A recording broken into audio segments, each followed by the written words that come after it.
All right, folks, if y'all watch my videos, you know I do pretty good videos. This is probably not going to be one of them because it's super hot and windy. So this is the Chapin backpack sprayer. This is the hand pump one, and I'm just giving you a quick breakdown. So this is a sprayer. It's got a little seat on it so you can set it and rest it. And then it does have a filter on top with a seal. I got too much stuff in the way. The lid is a nice thick plastic.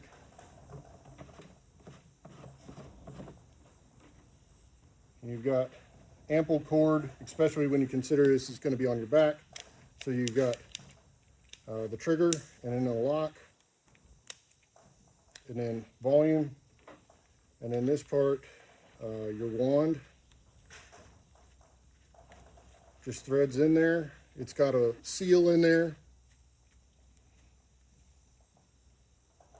Lock it on there, and then up here you've got the nozzle where you can adjust the spray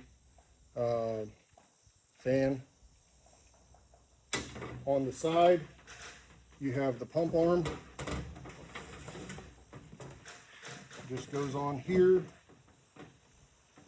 like that. You've got the accessory packet here.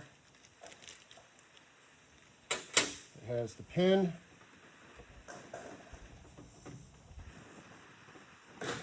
Pin just locks on. You also have an Allen wrench.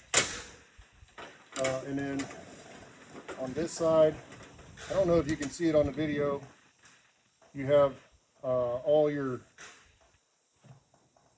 volumes. So 1 liter, 5 liter, 10 liter, 15 liter. Over on this side you have gallons. It's up to 4 gallons. The shoulder straps are padded.